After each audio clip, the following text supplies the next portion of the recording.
Monday, the 29th of December, 2025. It is also my birthday. And I don't celebrate because I feel like it's like an aging ceremony. And there are other events I like to celebrate. Anyways, I do want to share this video that just was posted from Redacted. It's within the last 9 hours. I'm going to refresh to see how long it's been. Anyway, I was, what, like 16 minutes in, and then I'm like, well as this. Well, are we because this guy, again, he's coming at this from like an incorrect frame of reference and model of the cosmos. And he did work for NASA. Not sure if he still does. I'm sure they'll get into it. Didn't do a background check on this guy at all. Just listening to what they were sharing. And so far, again, there are some things that he's saying that I'm just not subscribing to. And I really wish that I could fall upon Nino Loureiro's work from MIT, because I think that at this point, if people like want someone that's going to be able to interpret or understand his work, I think I would be up there in the top like 0.5% of people in the world that would actually be able to understand his work. And that's us both coming to same conclusions about plasma, electromagnetism, magnetism in general, and things like that he's been discussing is exactly the conclusions that I came to. And so anyway, so I'm going to be redundant, but I might contact MIT and see if they would be open to listening to me or allowing me to have an intro discussion. But anyway, so title is Everything We Know About the Universe is Wrong, which I do agree with, but it's not what I believe to be like the explanation that's going to be coming from this guy. Okay, so he was a NASA physicist. Alone in the universe? Well, the answer, of course, is no, we aren't. Okay, so about us being alone in the universe right off the gate, I don't believe that there are things like extraterrestrials or aliens that come from beyond this cosmos. That this is a contained environment, and beyond that, we don't know. We as humans do not have the capacity to go beyond this contained environment to understand or unpack or even survive what's beyond. Not. That ship has sailed, has been confirmed by countless scientists, whistleblowers, members of the military, eyewitnesses, NASA itself, quite honestly, and on and on and on. And we've interviewed many members of the secret space program here on our show, high-ranking members of the U.S. military, as well as E4 level of the military who have been to the moon base, who have been to the arcs underneath the oceans. So it's now part of the congressional record that we are not alone. And also we have alien bodies in our possession and alien craft in our possession. That is also part of the congressional record. Everybody with a brain knows this, unless you're being willfully ignorant about it. I will also say that there are companies, part of the military industrial complex, but work with them, hired by them, like shell companies, shadow companies, that you can't connect to government. But anyways, even Raytheon and Lockheed Martin and General Dynamics and these organizations have advanced technologies, and these are what people are calling UFOs and USOs and things like that. But these are advanced technologies that are created by men. NASA videos even show UFOs approaching, and you can hear Houston discussing it on video. Watch this. You guys getting the image? Copy that. 797 here, you ready, right? Lots clear. 7, go ahead. I'll tell you at 10 o'clock high. This is Houston. Say again, 7? I'll tell you at 10 o'clock high.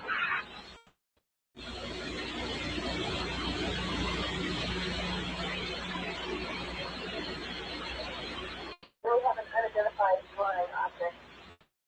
All its eyes that appears to be tumbling. It just seems to be tagging along with us.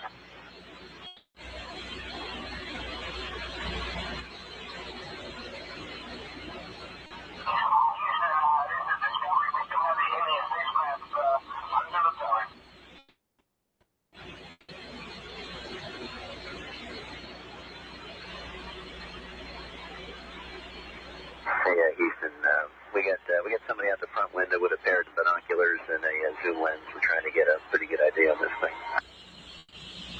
Copy that. So, of course, we're not alone. But now the real question is, what kind of advanced technology does our government have in its possession from these alien craft? What have we been able to reverse engineer? How are we currently using it? How do we currently understand the laws of physics? Have the laws of physics been turned on their head? Understanding anti. So the laws of physics. I'm watching this video with you, and it's gravity, electrostatics, and weak and strong nuclear forces is what they're alleging it to be. I've been saying this for a few years now, and I want to claim that we have to redefine the laws, what we're calling the laws of physics, to be separated into electricity and magnetism, but also like operating within a unified force. Obviously, there's that as well. And when we discuss being gravity, this downward acceleration of 9.8 meters per second squared, this is debunked. And I'm sure Nuno, he was also someone that was on that train, especially if he was talking about magnetism and those forces like he was, and magnetic reconnection, et cetera, et cetera. And when he was talking about regarding the sun, we're on the same page for a lot of it. And again, I would love to see his work. But he as well would have had to discuss that at some point, like redefining the laws of physics.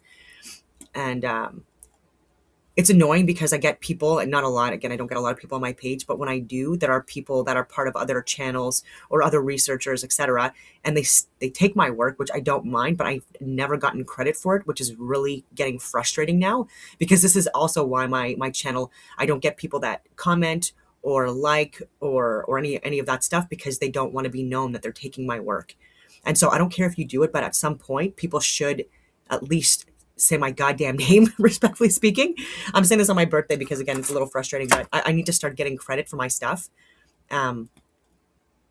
especially for this stuff, because it's important. And again, like, people are not going to be able to understand it like me anyways, because it's my work or what I'm sharing.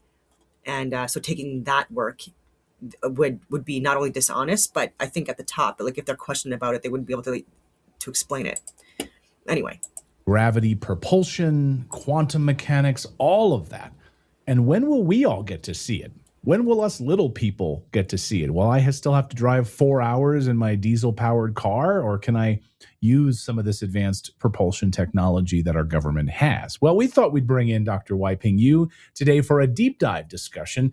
Dr. Yu is a physicist. He's also a NASA Crew spacecraft subsystem manager, and he's literally at Kennedy Space Center as we speak in Florida. He's also the co-host of a Neighbor's Choice podcast, and he joins us now from Kennedy Space Center. Dr. Yu, great to have you here on the show. Thank you, Clayton, for having me. It's my honor to be here with your audience. Well, thank you so much. You're here at an interesting moment because 3I Atlas is approaching Earth, and on December 19th hit its closest point to Earth. And there's a lot I want to unpack with this, because I don't know where you guys come down on the NASA side of things. I've spoken to members of the secret space program and others who have told me that 3I Atlas may look like a comet, but this thing has been here before, hundreds of thousands of years ago, that this has been here and also is related to the structures on Mars. So what is sort of like the official maybe NASA position on this? And do they kind of put even with the luminaries, like Mars and things like that, these are etheric plasmoids, luminaries, wandering stars, a tape over your mouth? Or within this contained environment. Dr. Yu, hey, you're not allowed to talk about this. Or are you allowed to talk about it? Tell me what you think. Actually, I do allow to talk about it. I do not believe NASA's official position, from the public announcement. So NASA do not believe that's that's alien vehicle or alien spacecraft. So that's something which I personally do believe. I do not believe biological human being, even though it's from alien craft. The biological human being cannot survive on this kind of long-term intergalactic trip. So, okay. I hope that makes sense. The intergalactic trips and stuff like that, this guy's already lost credibility to me. respectfully. To you, right? Right. So you don't believe that there's human beings on board or that there's biologics on board in the way that we maybe know about it sort of publicly. No, that could be remote operated. It could be, if I'm not see this particular case, but in general, I do believe we have aliens. If Earth can have can have human beings, biological human beings, and I believe, of course, it could happen in many. I will say again, with aliens, these are, if there are things like aliens or things that do not appear to be human, there are multiple different factors that people should consider before going to default to intergalactic beings. It is there could be humans that have been modified, genetically altered, like even even in the petri dish, essentially, or within womb, and then some type of like electromagnetic frequencies and waves, etc., being utilized as they develop, and then possibly also testing with other species on Earth.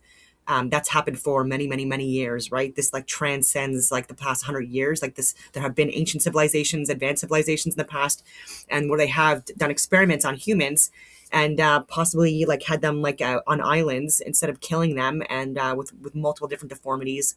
And again, there are historical records that state this. Are they true? I don't know, but anyways. And so there could be that. It could be people wearing a costume, or these could be holograms. These have been used as well before. Projections and not actual physical beings. And so when people say aliens, I immediately have to dismiss that, respectfully speaking. Many places at the right place, at the right condition, similar to solar condition. We should have aliens, but whether alien can be traveling themselves, or if they are more advanced than Earth, people on Earth, so they may, I believe, it could have a robotic beings, So some sort of a robotic being on board, or maybe there's even some sort of inner chamber atmospherically that would protect them in some capacity. Again, I've spoken to insiders who said that this is not the first time that this craft, 3I Atlas, has been near Earth, that hundreds of thousands of years ago it was here, connected in many ways to the structures on Mars. So what do you find so odd? Is there anything that stands out to you from a NASA perspective or just from a physics perspective that is very strange about 3I Atlas? Of course, the shape is not a normal spherical shape, right? So could make people, because normally we see all spherical shape. That's the most stable structure in the universe. Spherical. It's a spherical. That means a charge or magnetic balanced shape. So that's one. About this, you mentioned about hundreds of thousands of years. I would think this actually is not a surprise. It could be some kind of like photonic discharge, whatever you want to call it, based on like the like discharge, electromagnetic discharge, whatever you want to call it, from a luminary. This like is interaction with, like within like the atmosphere, because there's like different types of gases that interact differently based on the travel path of movement of these luminaries above us. And anyway, similar to comics, or asteroids. They do have a periodically, a motion, around the solar system. We see so many, but instead of a spherical object, so this is maybe oval, yeah. What about the way that it's traveled? Is there anything about its pattern that has been interesting to you? One of the pattern is because it has a comic-like of a feature, right? So that's why sometimes, hey, is that a new comic? One thing about a comic is different than a regular spherical object. Comic feature, it can create, especially go through, instead of a spherical orbit around the sun, it can just seems like travel towards the sun. What that happens? Create the comic lighting, the comic tales. So that's whenever you see create comic tales, not a regular spherical object, I can tell this is an irregular object. So that's why it can generate light waves.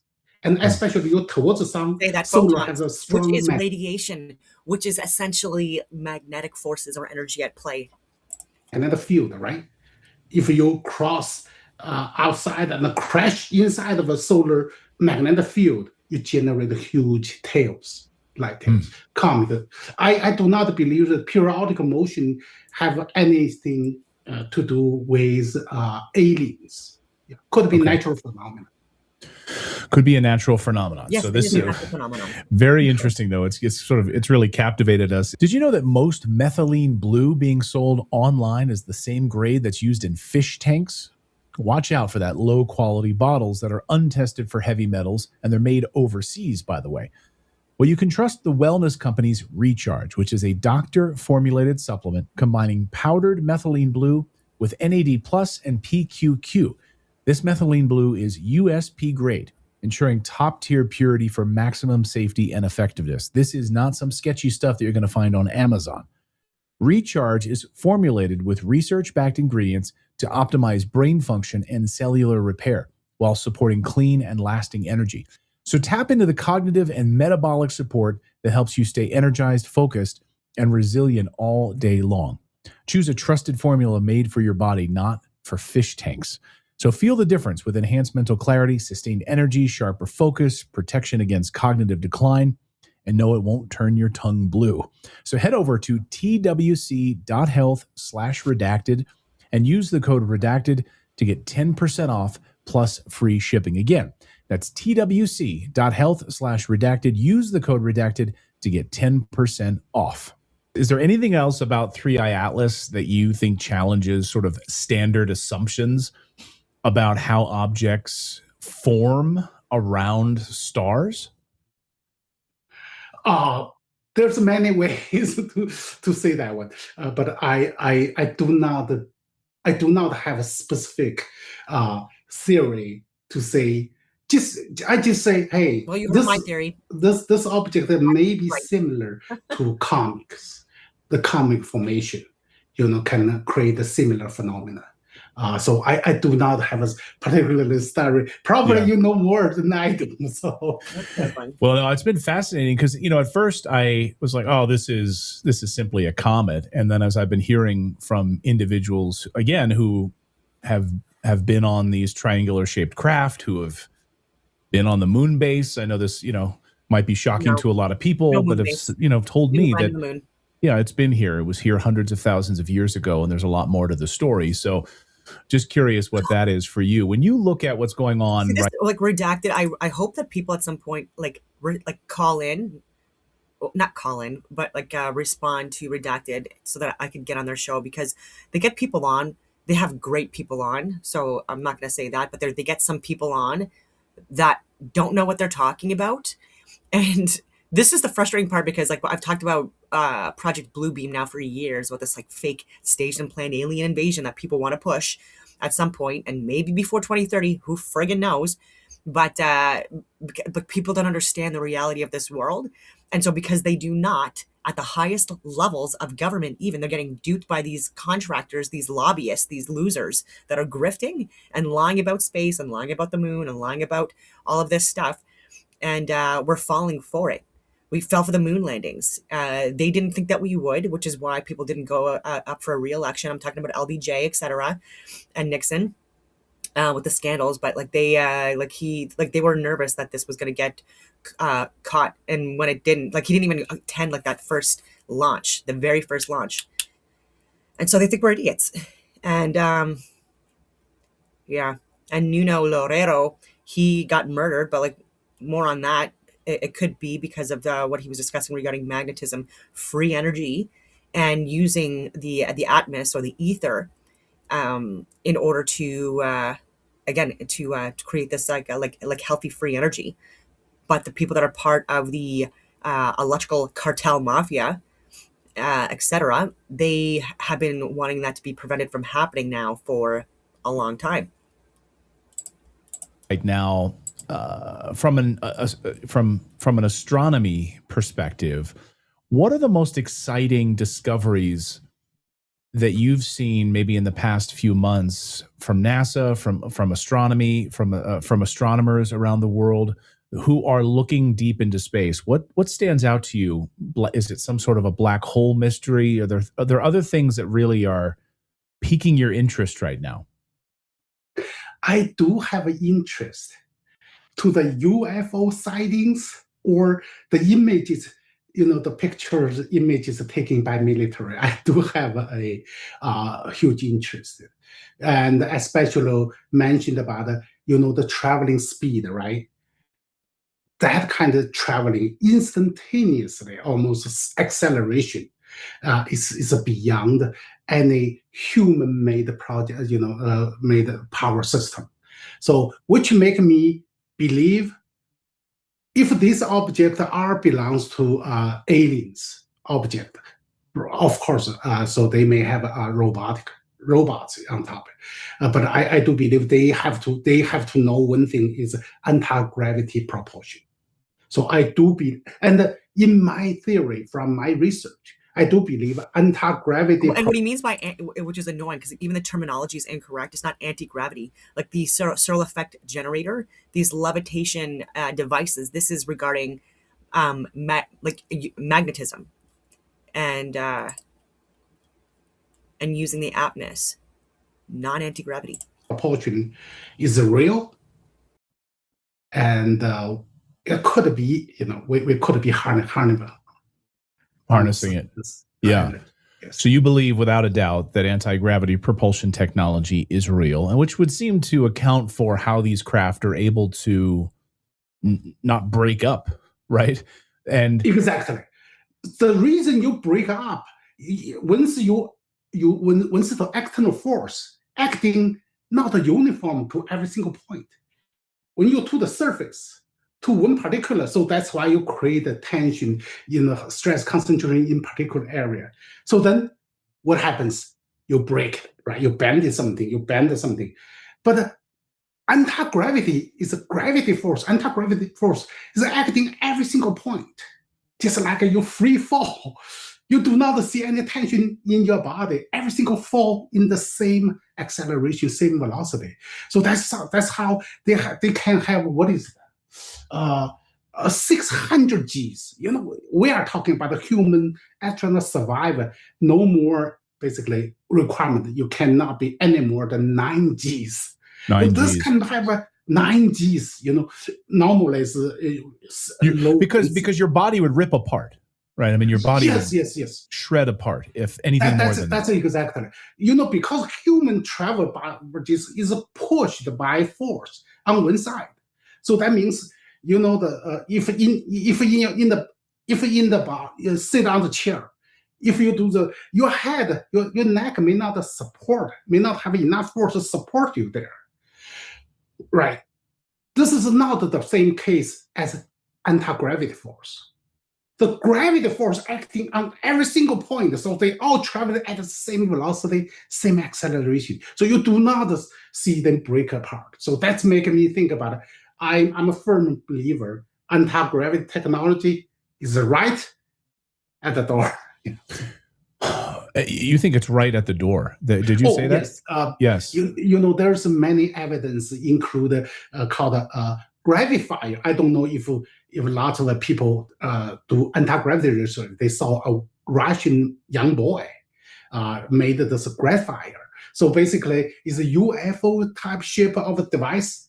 I have one. We purchased one from the same people, same guy. So basically, this size UFO shape, weighing a couple pounds, and you power them, it can lift in space. And of course, we use electrical current to power them. Yeah. So you purchased one at NASA? You have one of these? No. Sorry. Actually, no. This is my side project. Okay. So you have one. You have an anti-gravity machine at your house? We purchased this moment being borrowed by another okay. But I paid for in my house over a year. and try to make it work. Yes. Wow. The principle is real. However, technically try to make a resonance. Everything started a resonance from high voltage energy, ultrasound. So that take some time. I was going to ask you about the energy source of this. I've heard from insiders that tell me that the energy used to power some of these alien craft, the craft that I believe we have probably at Area 51 or other proving grounds that we've been reverse engineering, that the energy sources would be enough to power a city. What sort of energy or power would it take? I mean, conventionally, like what do we have now that we know of that we could be using, or what would we need in order to power these craft, do you think? Very good questions. I want to give you a simple answer. All energy is only from one source. Power the universe, okay? The atmosphere. Etheric energy. Power the universe, include you said, hey, power the energy source, power the light vehicles, alien vehicles, only one source. Magnetism. Bingo. I was waiting for this part. That's why I had to stop this and say, like, man, this guy's gonna like come to some of the same conclusions as me regarding these forces. And yeah, I've been saying for literally like 5 years, like we need to look into our interpretation of magnetism, ionized gases, plasma. Anyway, Magnetism. Okay. Only source. And with this forget about anything magnetism, else. is magnetism related to the etheric energy, like what Tesla had tapped into Bingo. all around us? Everything Tesla discovered is within magnetism, magnetic energy. Electricity is only effect. If I have an LED light here, and I'm rotating, I'm fast spinning magnets. I like that he calls electricity an effect. I do believe that this cosmos is some kind of a assimilation, holographic reality, and that it is electricity and magnetism expressed via light and sound. And so even in the Bible, there are passages that were and God said, "Let there be light." So God spoke before light was created, and so sound came before light. But they're in unison. Like again, this being some kind of a unified field. Happens, LED light will lit up. Yeah. All the electricities are manifestation of magnetism. So I hope now you feel like it's simpler. Yes. Gravity, we just mentioned about it. Say, hey, if we have an alien alive, so this is a vehicles coming, what power them? Magnetism exists everywhere throughout the universe. But the people would, how do you know that? Because gravity works, right? Because we see, hey, the object works do have a bunch of them rotate with them, right? He's talking about like rotation and stuff like that. That's where I believe that these plasma orbs, etheric luminaries, whatever you want to call them, that there are varying degrees of like electromagnetism at play or magnetism by virtue of like the sun, for example, emitting radiation. And so there's like I do believe that there's a magnetic center, what we call Rupus Nigris or Mount Meru. There are people that are saying that there's this mountain at the center of the Earth under Polaris that is magnetic, and that's why compasses get pulled towards it, etc. If they're polarized. And I do believe again that this magnet that creates the toroidal field that contain this environment, it does interact with, again, these luminaries, especially the sun and the moon, the sun being the great light that God created, that interacts, again, like I'll reiterate, within this field and has varying degrees of its own magnetic force, where there are periods when it goes through these solar maximums and solar minimums, where there's either weaker or stronger magnetic fields or rays being emitted. I hope that makes sense. And so nothing to do with gravity. And these are also dependent on things like density, pressure, and the particle itself. Gravity itself is a magnetic phenomenon. So just let you That I know, agree with. in the future, if anybody asks you what force make energy, right? All the made start with magnetism. Magnetism. So it all comes back to magnetism. How do we There's harness nothing that, else. though? Yes. Nothing else. So how do we harness that? I mean, I guess that's the great question, right? I mean, and it seems like some powerful forces in the United States government or defense contractors have figured out a way to harness this reverse engineering using this magnetism. But how exactly does it work? How exactly are we harnessing this? Maybe at scale. Like, it's one thing to have like a little thing in your house that you're playing with, or magnets on a desk that are clicking back and forth, but powering huge football field size craft. That's very good. You know, one thing, the biggest right now, the biggest renewable energy is solar panel, use solar energy. So this is so that's why we just put a panel. So what the panel does, you try to make sure the panel's surface, the particles on the panel's surface are super fine. So that means that they can, very, very small particle can interact with the light directly. So I haven't watched anything beyond this now for the last few minutes, just so you know. And when they interact with the light, what happens is the particles are magnetic particles. So they oscillating, they create electricity. So one way harness is through this called a solar solar panel, right? You have no doubt it, right? Right. So we can power that one. Another one we're talking about. Hey, we use coal. We use we should use nuclear. What's it, oil? Fossil fuels, gasoline. Fossil fuels, or even nuclear fuels. Yeah. You know what the nuclear fuel is? It's a stored energy. Bingo. Stored in the matter, right? But we can ask further. So what kind of energy? We thought, chemical energy. These are only very vague concept. I will tell you, everything is stored as magnetic energy. So where comes this energy? Everything, all the particles combining force are magnetic force. Gravity too weak cannot bind it. You have two sand. Gravity cannot make two sand become one particle, right? Just too weak. To find sand on the shore, So gravity too weak. The only force can combine them is sometimes people call it electromagnetic force. Forget about the electron. Electron just a magnetic effect. When magnets in motion create the electric field.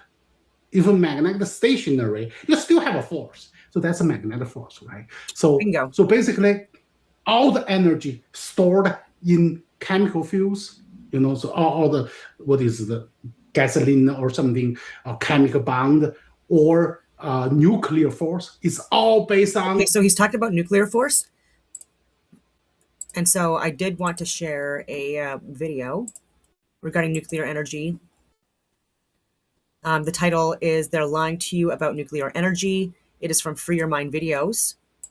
And enjoy. Plant was turned on in still running today. This nuclear plant was turned on in 1969, the absolute heyday of nuclear power in the U.S. 3 new nuclear reactors were being turned on every year, each flip of the switch sending power to 500,000 homes. But it wasn't just the number of reactors being turned on in a year, it was how fast each one was being built. 5 years from breaking ground to turning it on, giving millions of people the benefit from one of the most profound and steady links in the entire field of economics. The more energy a country uses, the better off its people are. And the U.S. just stopped, but it was years before this. It was an accident at the 3 Mile Island nuclear power plant. The nation and much of the world has been watching as this nuclear nightmare unfolds. Chaos and confusion reigned as monitors tried to determine exactly how much radiation was released. It started more than a decade before Chernobyl. So really what happened? Suddenly, plants that announced construction in the 70s started being delayed 9, 12, 20 years. Only 4 have been built in the U.S. since 1996. This, what really hasn't been well explained before, is exactly what happened. You pour it out in the hand, and that's radioactive contamination. Very radioactive.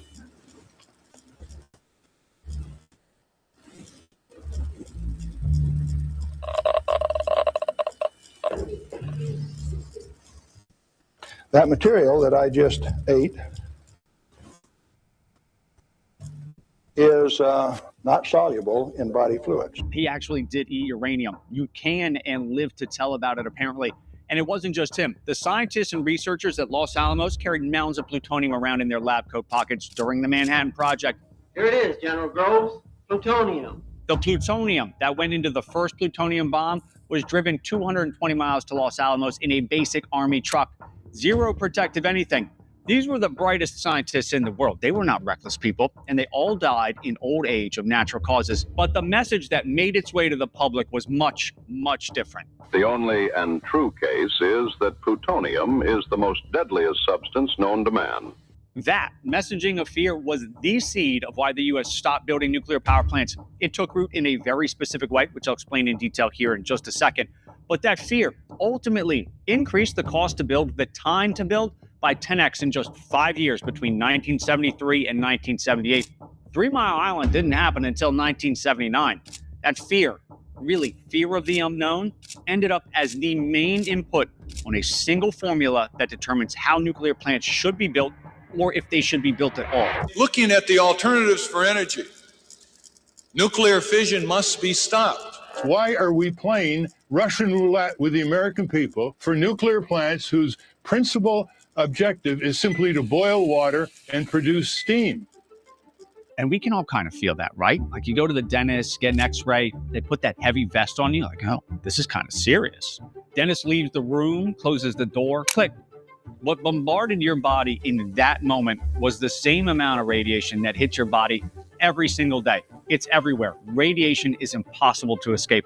Hitting you right now, coming from the sun and the ground, and in some places where people spend a lot of time, there's way more of it.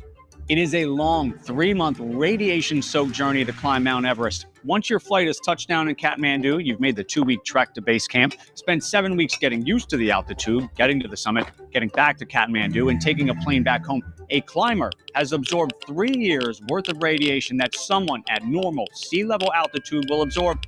The more atmosphere between you and the sun, the less radiation gets through and hits you. For every 5,000 feet above sea level, your radiation exposure doubles. Yet, mountaineers, like those that climb Everest, and the Sherpas or guides that basically live at Everest Base Camp 3 or 4 months of the year, don't have a higher risk of cancer or live shorter lives. People that live in Denver, a mile above sea level, have some of the lowest rates of cancer in the U.S. And that is because the human body has figured out how to live bathed in radiation. You have nerves in your fingers to tell you to stop touching something if it's hot, right? Stop, or that's going to become a problem. But because it's impossible to avoid radiation, your body evolved ways to live with it. Over the course of 10 days, you pick up about 0.2 units of background radiation. At Everest Base Camp, it's 2.5. The 80,000 residents closest to Fukushima after the meltdown, 10 to 50. The workers at Fukushima, 250. What has not been widely reported, because it is kind of a boring headline, there has been no rise in cancer, death, sickness, nothing from Fukushima. Zero. Study after study has shown no effects from the radiation leak. That there have been no adverse health effects documented. Still today, only 50 shore deaths have been recorded from Chernobyl. 2/3 of those came from the firefighters or the operators on site that were often exposed directly to within feet of the reactor core. There has been a significant increase in thyroid cancer from Chernobyl, which sounds scary, but it is a cancer that's easily handled and usually carries no symptoms. The thyroid cancers from Chernobyl have not led to a significant loss of life years. These circles represent all the deaths from different energy sources between 1969 and 2000. Coal, oil, hydro, dams do break occasionally, natural gas, nuclear. Way too big. Nuclear. Wind? Solar. And what really slowed things here in the U.S., 3 Mile Island, exactly 0 fatalities, no health impact at all. It was benign. It wasn't the actual disasters. It was this. This, made law on May 5th, 1975, sent the U.S. nuclear industry to its short, fast death. These are the rules for building, modifying, or extending the life of a nuclear reactor. In 1970, there were 400 industry-accepted standards and 4 rules for building a nuclear plant. By 1978, there were 1,800 standards and 300 new rules that had to be satisfied if you wanted to flip the switch on. This is the critical phrase in that document: as low as is reasonably achievable, also known as a LAR, which says that every bit of radiation, no matter how small, adds a proportionate bump in your lifetime chance of cancer. And those bumps add up over your whole life. In other words, there's no amount of radiation that's ever considered risk-free, and each exposure stacks on top of the last. So if climbing Everest once gave you a 1% chance of getting cancer, then going up a second time now puts you at 2%, a third time puts you at 3%. This is called the linear no-threshold model. And because of that, a nuclear plant must get radiation output to a level that is as low as is reasonably achievable. If you can lower radiation exposure that might occur to the public, workers, anyone, by any amount, then you must do it. What's interesting about that is the Nuclear Regulatory Commission admitted in 2021 that they're not sure the linear no-threshold model makes sense. It's simply better to be safe than sorry. So if you enshrine that as the guiding principle in the rulebook for building nuclear power plants, anyone was able to challenge the design or plans of a project. This could be a little better, and this is a real example. What happens if a 2-foot section of that pipe disappeared? Engineers were like, what? Sections of pipe don't just disappear. We can't model that. If there is no level of radiation that is safe, as low as reasonably achievable, is wide open to interpretation. That is exactly what happened, and there's an immense amount of clean data that shows it. Challenges and rules ramped up, and that is exactly why the time to build a plant absolutely skyrocketed, taking cost to build along with it, because time, in this case, really did, and in a big way, equal money. Build a plant, hook it up to the grid, deliver electricity to customers. The amount of money a power plant is going to make over its lifetime is very predictable. But get the building timeline or cost wrong, and the predictability goes out the window, because the entire project has to be financed before it makes a single dollar. Loans are taken out upfront, and interest has to be paid on that money from the moment it's received, all through construction, not just once the plant starts running. So the longer the plant isn't running, the more interest it has to pay. The more interest it has to pay, the less attractive it is to build one. But what does it actually cost a major nuclear project to be delayed, let's say, 1 month? The U.S. Congressional Budget Office says $44 million.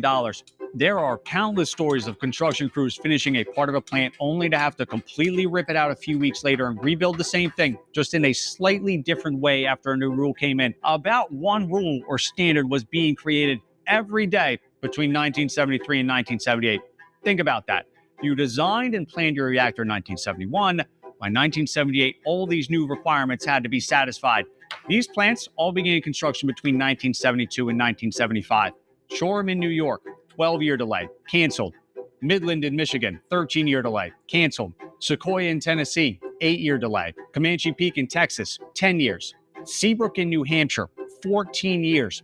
The utility went bankrupt, the first utility bankruptcy since the Great Depression. We're here to review the licensing and whether the Seabrook plant received its full power license on March 1st after 17 years of delay. And those delays in Seabrook have been staggering. If you're an investor or utility and you watch this happen to everyone building a nuclear reactor, would you try to build one? You would not. $44 million per month is too much. But then add in $20 million in lost revenue from not operating for that month, and every month of delay adds about 3 months of operating the plant at full capacity flawlessly to get back that 1 month of delay. The capital cost of building nuclear power has increased tenfold over the last decade. That financial math stopped working, a large part of it due to the increase in materials needed.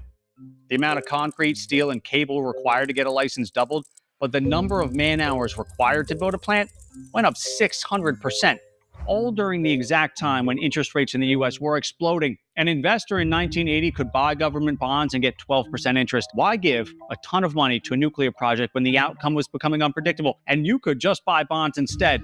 Nuclear died over the course of about 10 years, and it could not come back. By the time interest rates came back down in the 90s, suppliers, experts, engineers retired or out of business. Building a new plant or reactor was almost a grassroots movement again. Now, to be fair, perhaps all of these rules did, in fact, lead to safer nuclear plants. Chernobyl, 3 Mile Island, Fukushima, they all caught major headlines. But the loss of life over all situations that have ever developed at any nuclear reactor is very small. It's important to acknowledge that, and frankly, there's no way to disprove it. But it has come with a major trade-off that affects billions of people.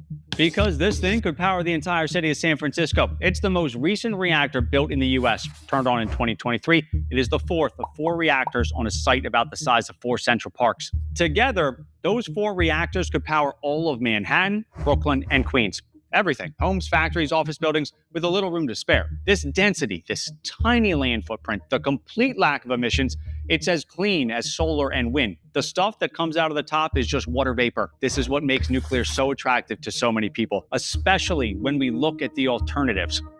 Assuming very sunny skies, solar would require at least 25 times the land. Assuming solid wind, wind turbines would require 300 times the amount of land. Natural gas would actually take up less land, a lot less. Coal, about half. They require big coal yards to feed the furnace.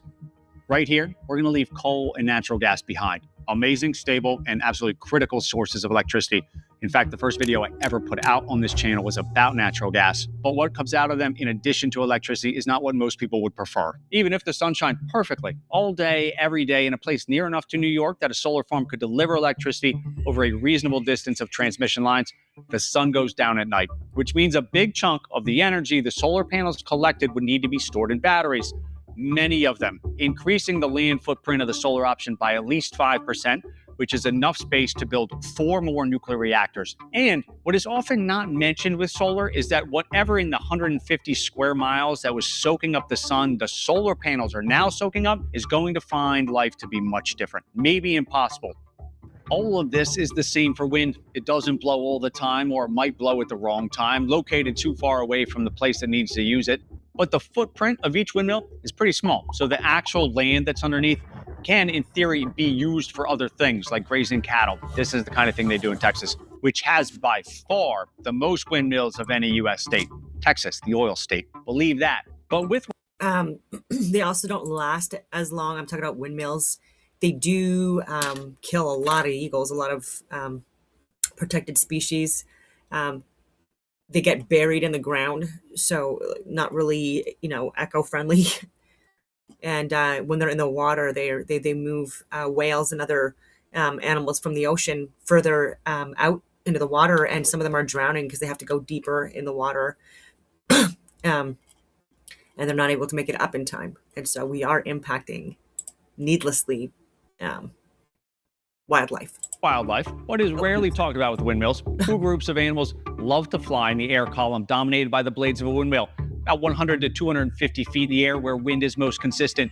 Wind is a transportation system for bugs and birds, and wind farms are strategically placed right in the middle of the highway.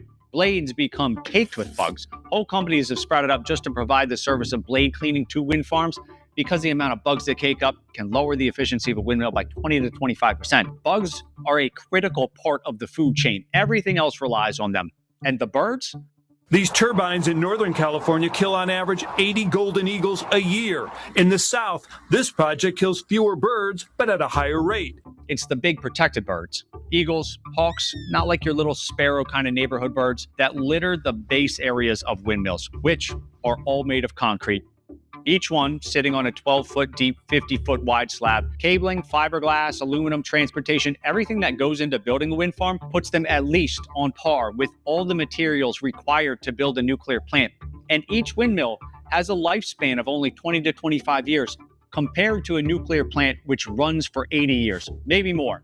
We can go and on. Some windmills, again, they're working for like 7 years, not even. On and on, looking at the different trade-offs between all these ways to generate electricity. They do exist both ways. It's important to acknowledge. But when you really back out the safety aspect, the decades of data on radiation, the low land requirement, how reliable the electricity from nuclear is, it's challenging to come up with a great reason to build something else instead of nuclear plants. The one that usually bookends this discussion is nuclear waste. What to do with it? What if someone steals it? No one is going to steal these heavy concrete blocks that encase the spent nuclear fuel. Stored above ground, you can walk up and touch them. Even if they did manage to lug one off unnoticed, they'd have to figure out a way to make the fuel inside 20 times more potent. Something Iran's military has been trying very hard and unsuccessfully to do for decades. Each nuclear reactor creates about one per year. That's the cost to give 1 million homes emission-free electricity. And there are compelling answers to all of those questions that piggyback off the radiation bit we talked about earlier. Ultimately, again, it boils down to the fear. We can all feel it. Maybe it was the Simpsons' fault. Yeah, well, it's always been like that. Maybe it was the use and testing of atomic weapons and the imagery around all of that. Maybe it was the nuclear industry's fault, insisting that nuclear is fail-safe, nothing would ever go wrong, and then things went wrong at a bunch of nuclear plants. What else are you lying about?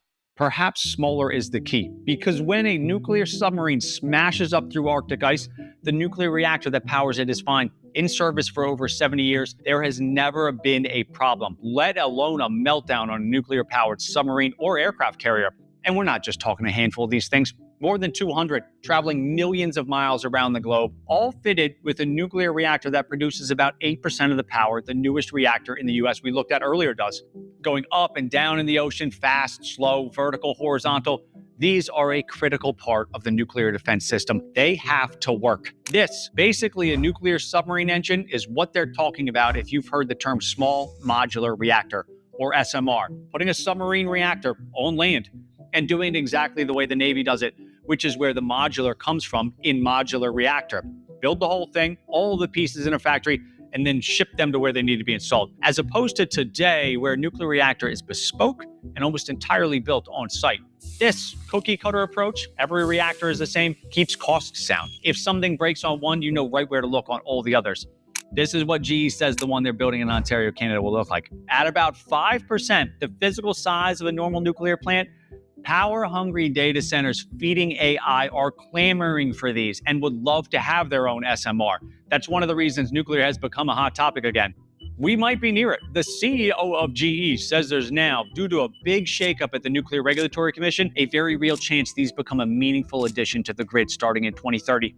Maybe, just maybe, the small size is what shakes the US out of its nuclear days. Because this, a giant, ominous nuclear plant that everyone has learned to associate with the green goop from The Simpsons, might just be too big of a mental hurdle for us to get past. We'll see. My instincts say the U.S. is turning the corner on nuclear, but you never know until it's done. Fear is an extremely powerful motivator. Seabrook's opponents, who profess concern over the environment, continue their crusade against a clean, safe power plant that will reduce our air pollution problems and increase. So this is from Maxonomics, I believe. Video producer Phil Andrews. Increase our supply of domestically produced energy.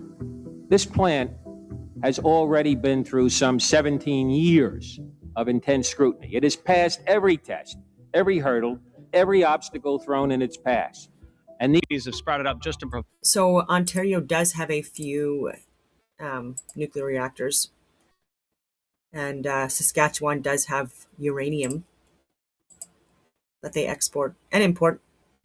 But anyway, this is so with Carney, I do believe that anything that's not related to like his grift with net zero, how he wants to define it, like with this heavy focus on like electricity and things like that, and working with China,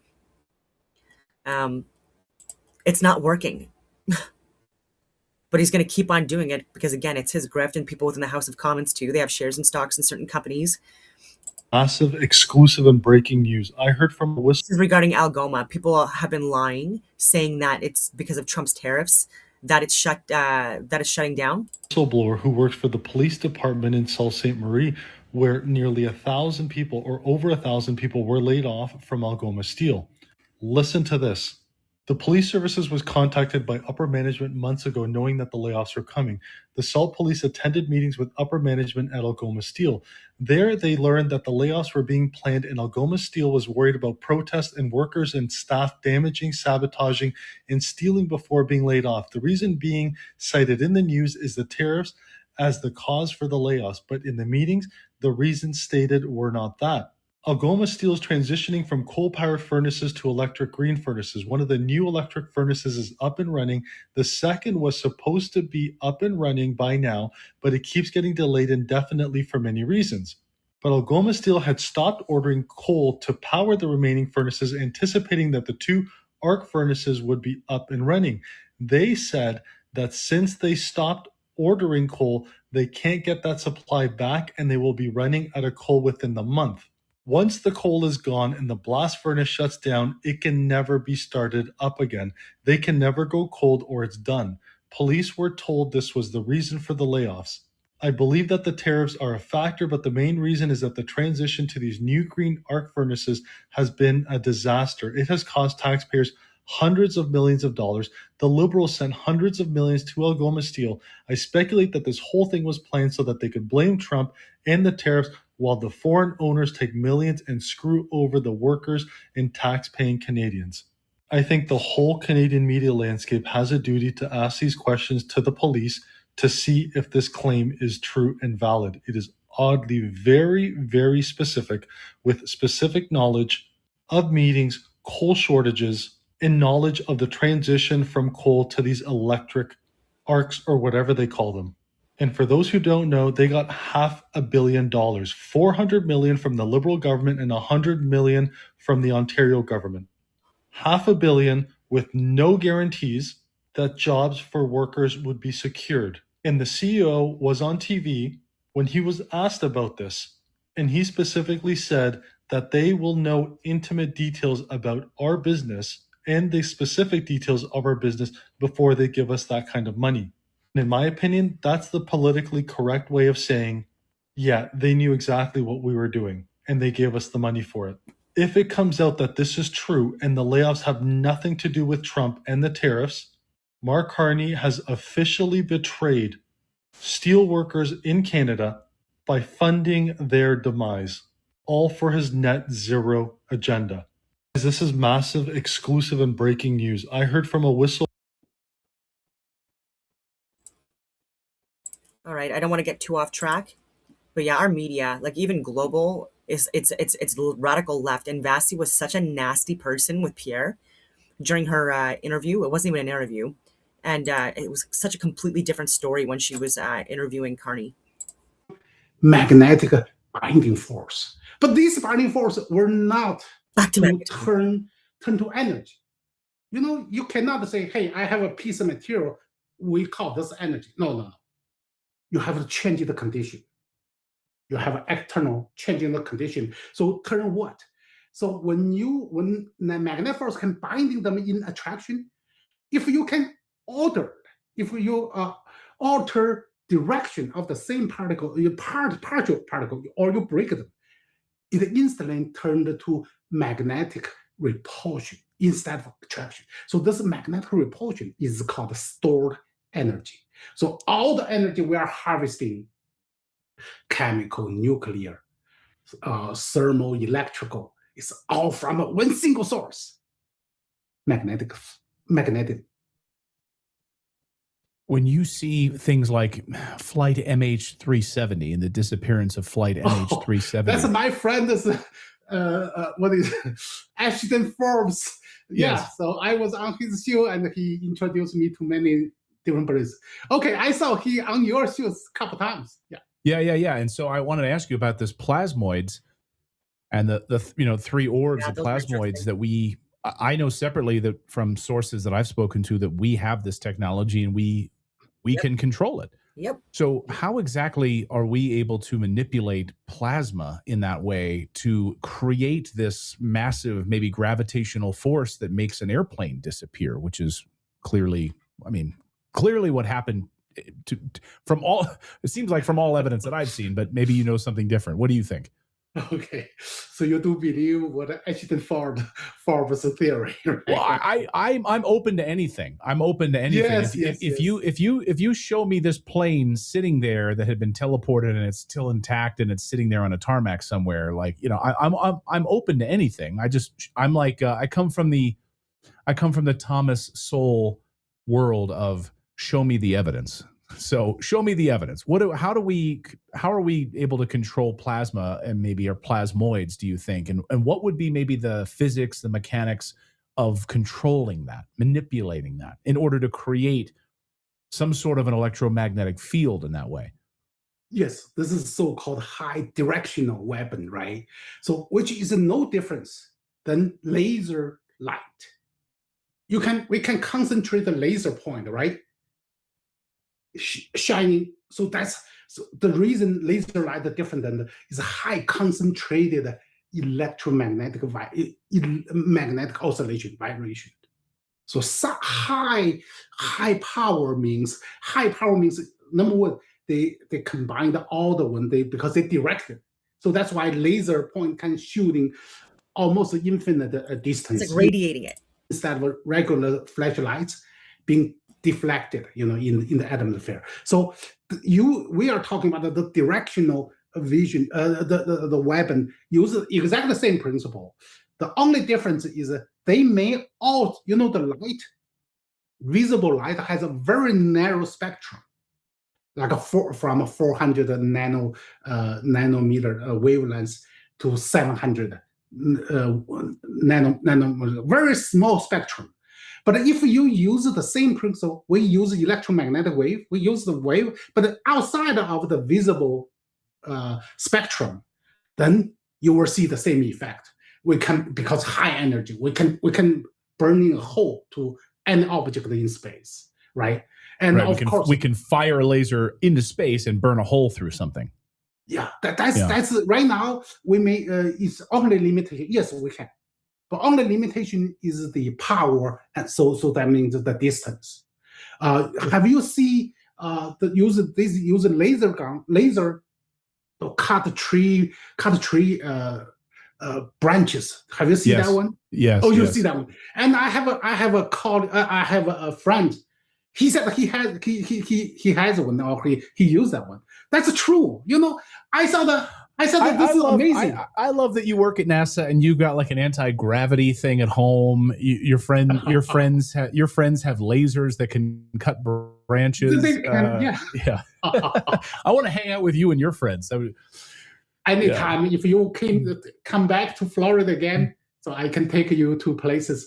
You talk about the orbs, so it's nothing much different than this is called a laser beam. If you believe a laser beam is true, and the only difference is this is called a directional weapon, operate in the light spectrum outside of a visible spectrum, like infrared or ultraviolet.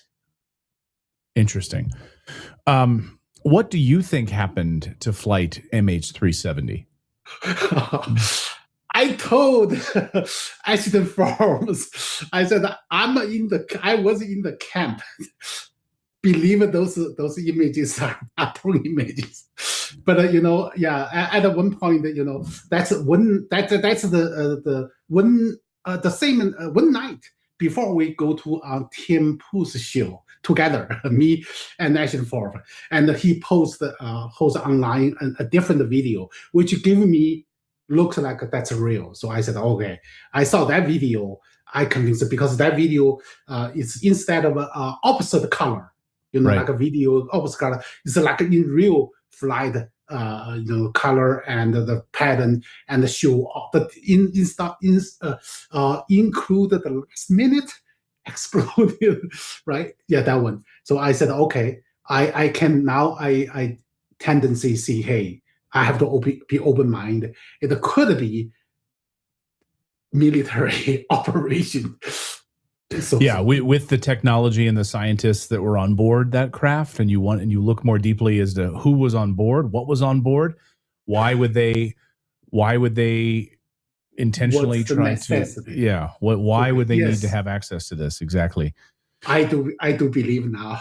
So, yes. I do as well. I don't think there's no evidence at all that it crashed. So show me the evidence, and I think the evidence is pretty overwhelming. And plus, not only from Ashton's research on this and others' research, but I've spoken to insiders who've also told me that we control these plasmoid technologies. We have control of it.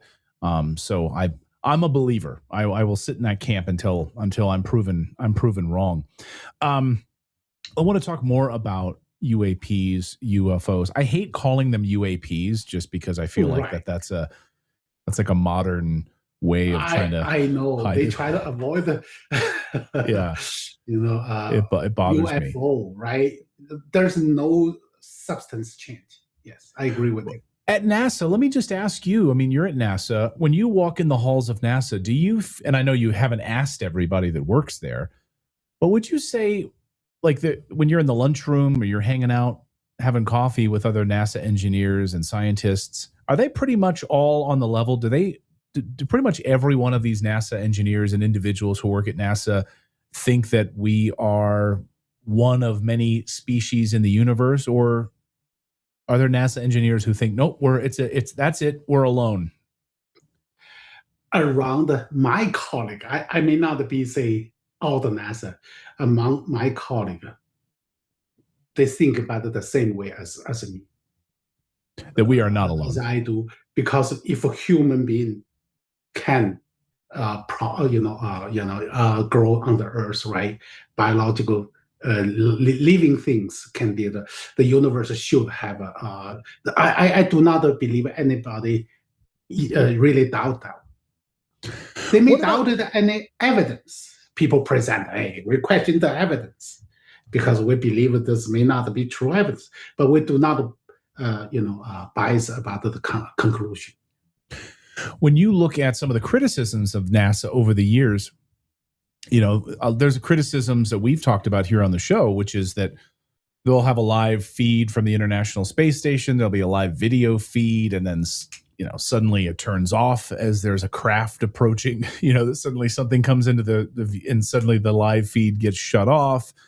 There's lots of criticisms, of course, of NASA over the years. How do you feel about that? It's a fair game. NASA, number one, our main NASA, particularly for human space program. Right. I would say, right. That's our main goal. And there's a certain information because of national security, right? Military application. So in certain sense, they do have a way. Just like FBI, right, or protect something. But this is in NASA. This is the very, very minimum. Yeah, and sort of shutting down the video feeds when maybe there's something of national security. There's one of these craft that is human made that we have some advanced technology that, oops, we're not allowed to show that. So we've got to turn off the cameras. To be open, say. To be clarified, I personally work in NASA has not seen any purposeful, but during my tenure here, purposeful deceive the public. No. Okay. NASA is the best, most open organization I ever worked with in my life. You've studied physics at the highest levels. Well, they are lying about moon landings and Mars and space and planets, and so it's really hard to take it seriously at the top. I understand that this is at the top, but come on. When you look at UFO reports, like, what descriptions immediately violate known physics? Is it what we talked about, the unbelievable speed and acceleration of these craft, or are there other things that stand out to you from a physics perspective? Very good question. Just one. To give you my personal take, all the descriptions not violate the physics law. I'm talking about the conventional physics law. Conventional physics may differ than mine, but based on my own discovery or something, I do not see they are violated, and probably pointed me to more conform to the real physics law. So one thing is you mentioned about high acceleration, say over 600 Gs instead of our 6 Gs, right? For the acceleration. And so number one, you said, hey, how can we achieve this kind of acceleration? For me, all the energy comes from magnetism, right? And gravity is a manifestation magnetism, so from magnetic repulsion. So that means anti-gravity means magnetic repulsion. So only that would they act force on every single point particles and reverse them. So you do not see any break parts, right? So like F-16 or something, if they G too high, right? So they may. So that's one. Another very important phenomenon. They almost always mentioned about a UFO spherical shape. A narrow disk, right? Spherical. That. One thing's about the physical laws. If anything spinning, it has stabilized. Do I have an example? Example here. Oh, yes, there. So do you have a UFO in your office? No, not the UFO. Okay, I use a disk to demonstrate why things need spinning. Did you see they describe a lot of UFOs? The little disk shape and the spinning. Spinning has its property is called a conservation of angular momentum. So let me see if I can demonstrate this one to you. Oh my goodness. Let me push this one. So you know why things has to spin. And so this is not violate the law. Actually, this is exactly. See, if I do this one, they fall, right? Right. So what happens if I'm sorry.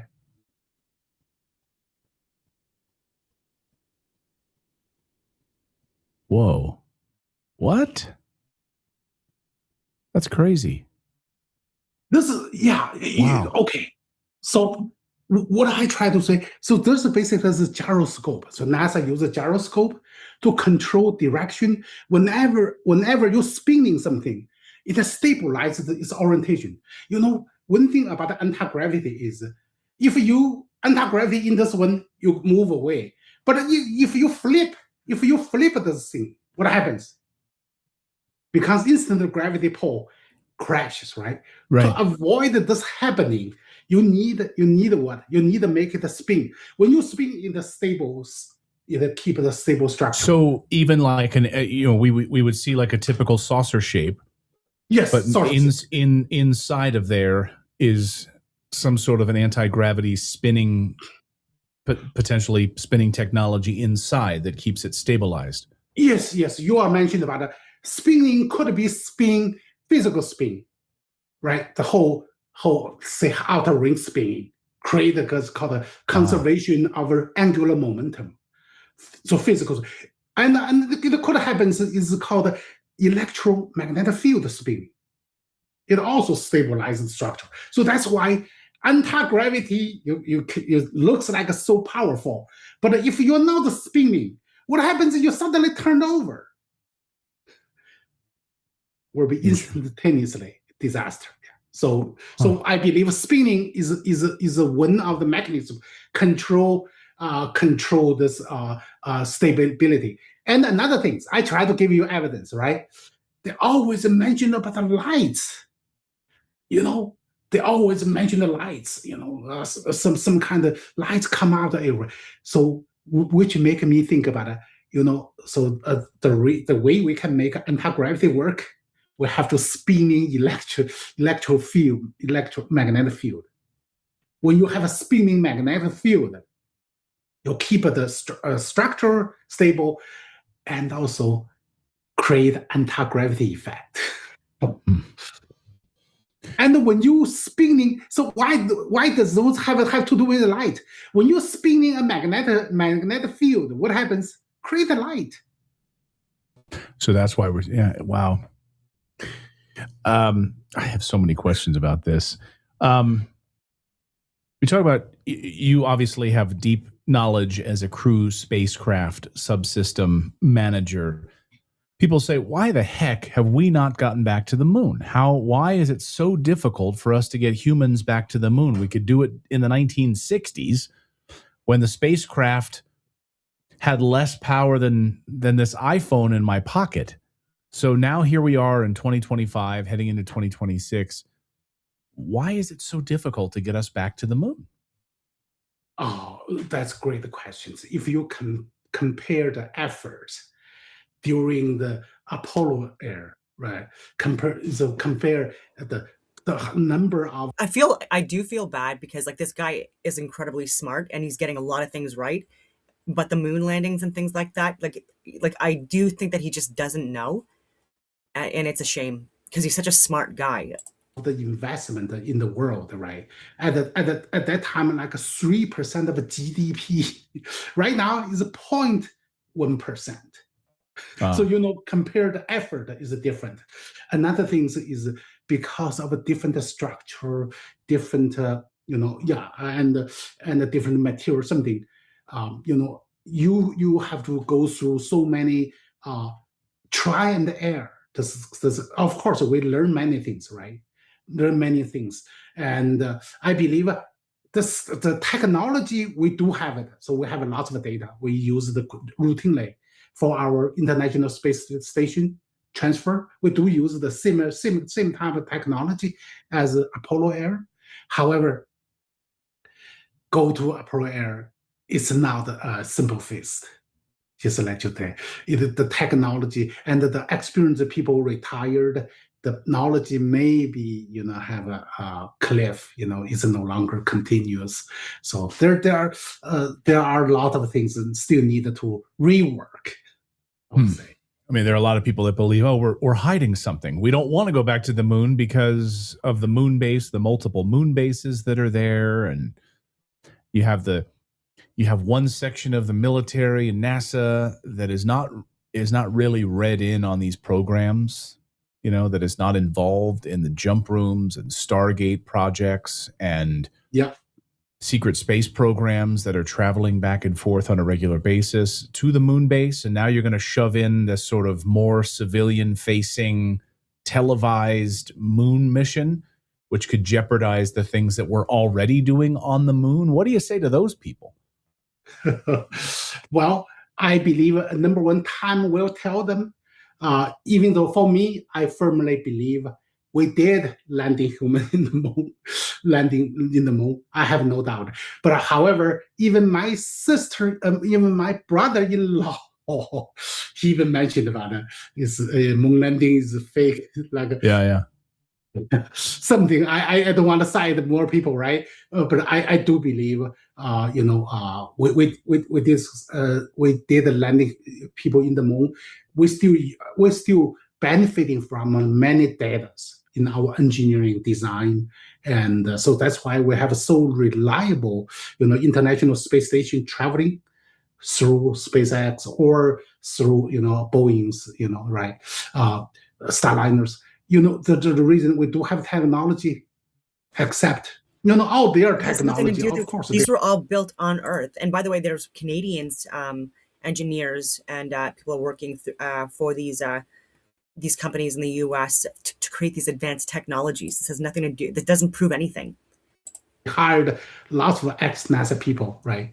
And the NASA partner with them, basically provide all the free data, free technology for them to be successful.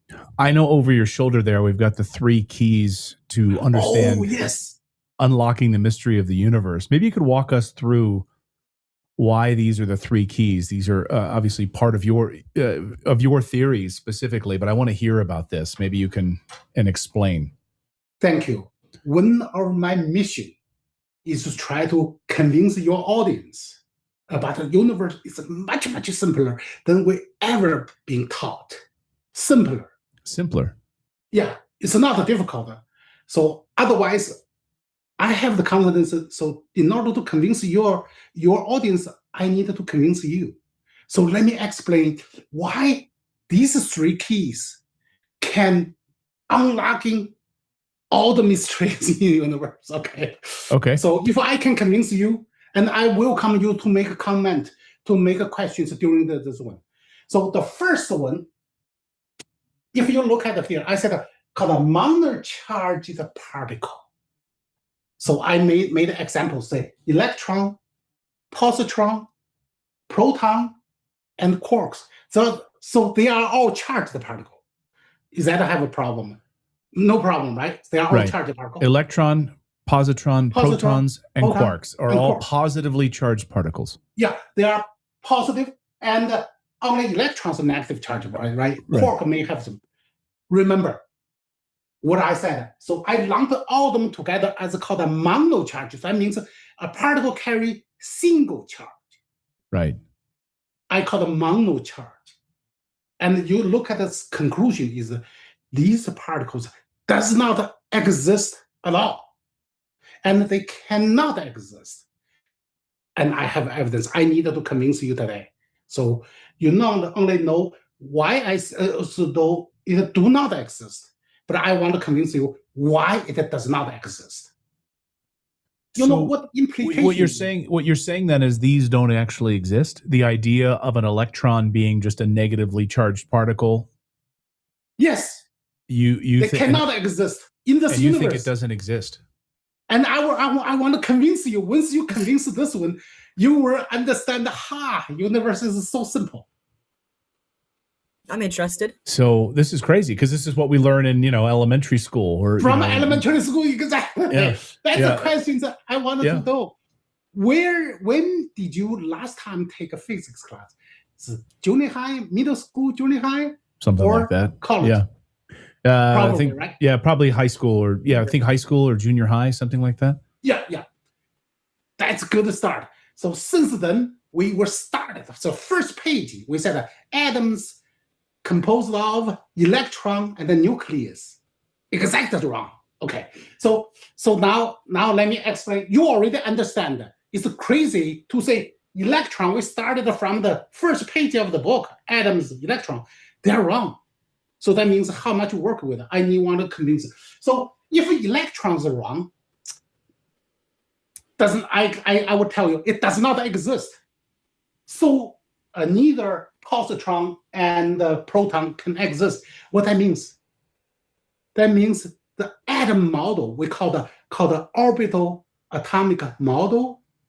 That means the electron orbiting the nucleus. Yeah, the kids make in elementary school with like foam balls, and they stick toothpicks into it, and they build an atom with an electron and a proton, and here's your atom. That's all garbage. It's complete. My goodness, you said it's complete garbage. Does not exist. With all the technology, imaging we have, our electron looks like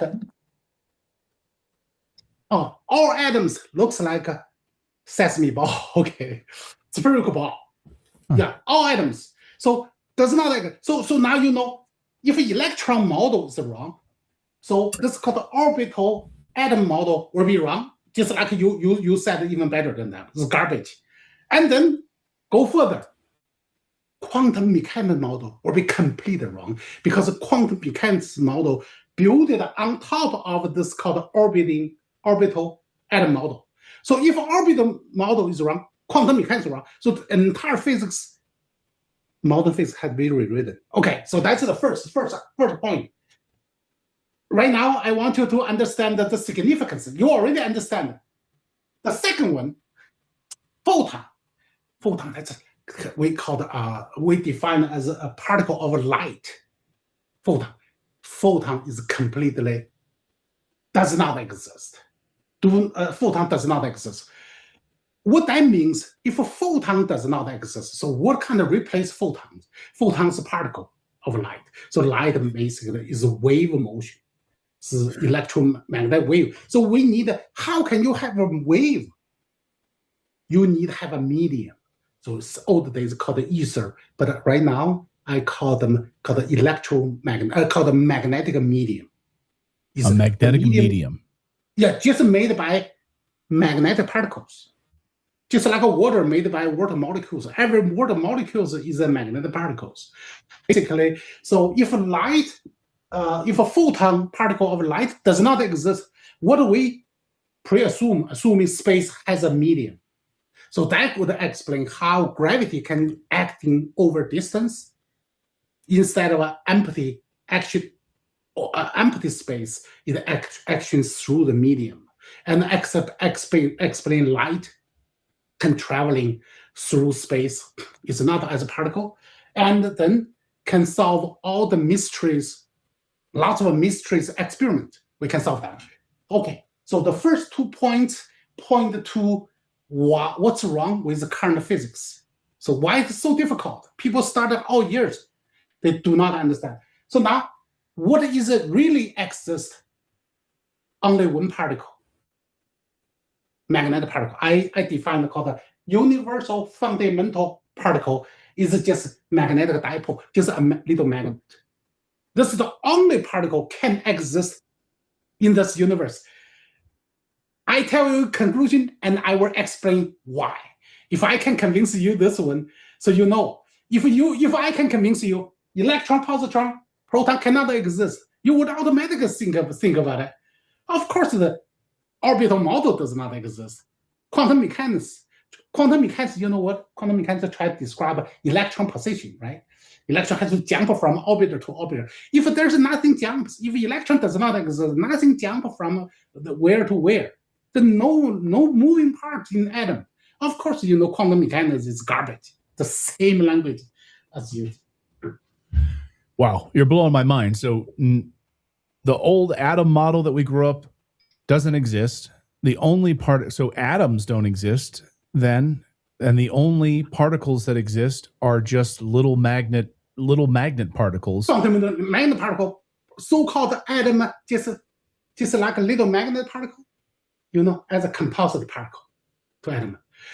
But with a north and a south, yes, it's all polarity. Dipolar. Yeah, when you put lots of magnets together, overall closer enough, you will see local effect. But globally, you will see all the magnet pole conform to north and south form. Do we still have time? Let me convince you why this is not why these are wrong. Once you understand this one and why only particle can exist, I believe my mission would be accomplished. If you let me right now, yes, please. I'm convinced I'm gonna do this one. So let me see if I can. Okay. First of all, how did I come out with this conclusion, right? So your audience, hey, you made such a huge claim. What did you discover? So let me tell you one secret. I discovered the so-called electrical charge.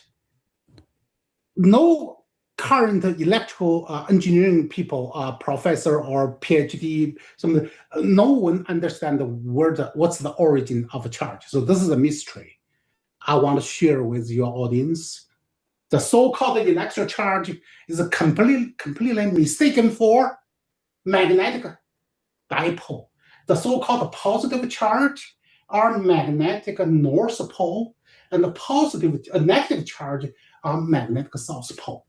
So that means the universe, all the so-called charge is just magnetic polarity. Does that make sense to you? Yes. And it also opens up, I mean, well, yeah, go ahead. I don't want to interrupt. I'm just thinking about this in terms of black holes and space-time. Yes. I will explain that one. So now, if you understand that, so now we can take the electrical part off. The so-called charge, not the electric charge, is a magnetic dipole, right? Okay. So yeah, I underline magnetic pole. Okay. So the trigger event. So the reason I ask you, when did you last time take a physics class? This is a trigger event from my middle school year. When I first learned electricity, flow of electron, right? Flow of charge. Is this something concept people have in their mind? Yeah. Completely wrong. So I noticed this is wrong since I'm middle school, because I can never conceive the idea. Electron solid particles traveling in a solid wire at a speed of nearly a fraction of speed of light. I can never conceive that idea, never accept it. So I know something, maybe not right. The second triggering event is this orbital atomic model, we just mentioned about, right? So electron orbiting nucleus. If electron does not exist, of course, nucleus is not the same way as we taught. And this one, when I was in middle school, I convinced myself this must be wrong. So I have been waiting for somebody to correct this error. I believe someday people will correct this error, in my lifetime. You know what happens? So I study physics PhD. After I started working for NASA, graduated and started working at NASA, still nobody tell me these are wrong. So I said, okay, I have to work myself. And then I found out electron does not exist. There's no moving parts whatsoever inside of an atom. So of course this model represents called a perpetual motion machine. Can you imagine every single smallest part of an atom are inside inside called constant in motion. That's a perpetual motion. What power them? What make them constant in motion? Why does not dissipate energy, right? So this perpetual, we know perpetual motion machine does not exist whatsoever. So these two things trigger me, say physics must be wrong. But I did not solve them, so I study. In my PhD or college, I just try to finish the college work with get a perfect GPA. That's my goal. Right? It's never try to understand fully. You have no time to understand fully in college. So now, after graduate, I understand. So these are, and I was right. Electricity is never flow of particles, and atoms have no moving parts. And how do I convince you guys? Oh, this is because of time limit. So I would say, hey, the problem started from Coulomb's law. It's like 241 years ago. Right. Coulomb is right. Say, hey, like charge repel, opposite charge attract, no problem. But it implied that there's two particles. One is a negative charge particle. One represents a positive charge particle. So that's basically is a monocharged particle. And this particle. But until over 100 years later, so in 1897, that's a British scientist called J.J. Thomson discover electron, and win Nobel Prize for that one. And that's the time physics completely derailed from a real physics course. So the quote unquote discovery of the electron in 1897 was when physics fell apart and became derailed. Fell apart from here because J.J. Thomson, based on this experiment, if I can show you the experiment, called cathode ray. Here we can see the electrons being deflected by the magnet. The cathode ray moves upward. If we reverse the magnet, we would predict that the beam would be deflected in the opposite direction. And we observe that the beam is deflected downward. So he's using magnets. See, this is, in fact, is a magnetic effect. He interpreted it as a negative charged particle electron. You know what happens? If you have a negative charged particle, somebody discover, hey, I have a positive charged particle. To balance them, right? Right. Everything has to balance. And then somebody says, well, why find a neutral particle? And that's cascaded. So, and all the later on experiment, they all try to describe based on the negative charge particle. All the interpreted. So this is the starting point. I have so many questions. I mean, given your theory here about the dipole, these are just a magnetic particle. Yes, just dipole, yeah. When we hear about, when we launch a nuclear bomb, right, we're splitting the atom. And that's why it's releasing this massive amount of power. Energy, So were they wrong about that? Were they splitting an atom that wasn't what they thought they were splitting? How did that unfold? Oh, it's not wrong. Physically, it's not wrong. What they do is you basically ask where comes the nuclear energy, right? So where comes, they bonded like a magnetic particle bonded by magnetic force, right? If you split, there's one thing is if you have a magnet, bar magnets, you break it. You know what happens? Instantly create a repulsion force. Yes. Because original like pole suddenly instantly create a repulsion force. That's the energy. So that means whenever you split energy, instantly break anything, you will see they take apart. So that explains maybe when we see these nuclear bombs going off, we see this incredible wave of energy. Is it because magnetic repulsion? Wow. When you break magnets, instantly Is that a simple? That's what it's called a chemical energy. You're blowing my mind. I didn't expect to have this. I didn't have everything I've learned in school was a joke then. Everything I learned in science class was a joke. Oh my goodness. You are not wrong. Actually, you are much applied than some other people I would talk to during NASA Expo, explanation. They call that all we learned is the lie. Yeah, but I mean, so you are in NASA. Are there people across NASA who are accepting this as a reality, a dipole magnetic particle, or are they still adhering to the electron model from 1897? That's very good. Judge whether correct is see how your people around you, all the people around me are being turned from classical physics turned into my diehard believer. So I do So how would that affect space travel? How would that affect NASA's mission, changing this entire paradigm? Yeah, it helps NASA space flight mission, because right now we're burning chemical fuels, right? If you remember, even SpaceX, right now we just mentioned about whatever we have, say we launch astronaut from Earth to the International Space Station. 97 to 98% all the weight are just for carry the fuel. So I will share, I don't know how long this video is going to be, but my conversations with Gemini. So Nuno Loureiro, I was asking about nuclear energy plasma magnetism. I just threw in everything. So 1977 to 2025 was a prominent physicist and the director of the Plasma Science and Fusion Center, PSFC, at the Massachusetts Institute of Technology, MIT. His research directly connected the fields of plasma physics, magnetism, and nuclear energy, specifically focusing on how magnetic fields behave within the superhot states of matter required for fusion power. Loureiro recently passed away on December 16th, 2025, after being shot at his home in Brookline, Massachusetts.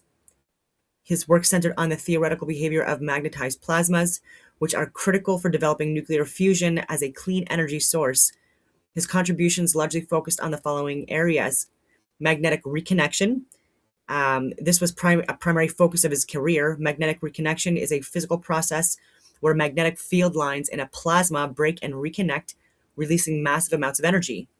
Loureiro's research helped explain how this phenomena occurs in both astrophysical environments, like solar flares, and in laboratory fusion devices. Plasma turbulence. He studied turbulence and strongly magnetized plasmas, a chaotic behavior that can disrupt the confinement necessary for nuclear fusion. Understanding and controlling the turbulence is essential for keeping plasma stable and hot enough to sustain fusion reactions. Nuclear fusion energy. As the director of MIT's PSFC, Loureiro worked toward the goal of practical fusion energy. His theoretical models informed the design of fusion reactors, such as tokamaks, that use powerful magnetic fields to confine plasma to generate electricity. He served as the director, awards. In January 2025, he was a recipient of the Presidential Early Career Award for Scientists and Engineers, the highest honor bestowed by the U.S. government on early career scientists. He also received the Thomas H. Stix Award from the American Physical Society in 2015, PhD in physics from Imperial College London in 2005, conducted postdoctoral work at the Princeton Plasma Physics Laboratory and the Culham Center for Fusion Energy in the UK. I was looking into Cosmical Electrodynamics, second edition from Hans Alfven, because he had some interesting discussions on magnetism and electricity. So, Cosmical Electrodynamics, Fundamental Principles, published in 1963 by Clarendon Press, Oxford.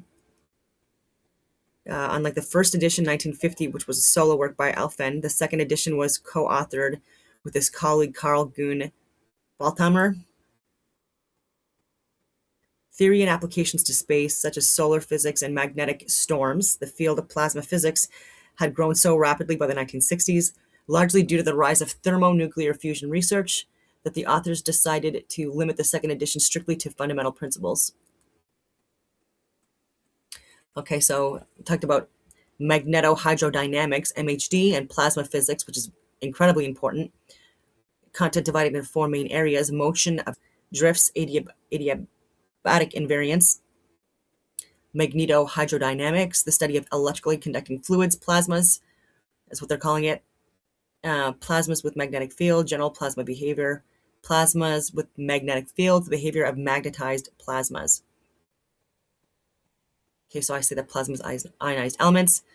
Okay, so yes, that is the fundamental definition in physics. Plasma is a state of matter where the atoms of an element have been stripped of some or all of their electrons, all or some, resulting in ionized gas.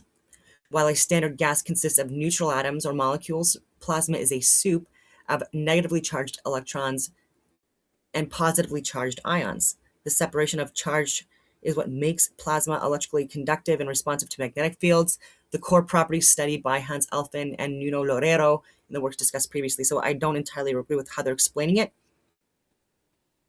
But solid to liquid to gas, as you heat an element like hydrogen, the atoms vibrate faster until they break their bonds, becoming liquid and then gas. And then you've got ionized gas, which is sonoluminescence, essentially. So you've got ionization that jumps to plasma. If you continue to heat the gas to extreme temperatures, the kinetic energy becomes so violent that electrons are knocked out of their orbits around the nucleus. Okay, so magnetism, they can be trapped or guided by magnetic fields, which is how fusion reactors like tokamaks work.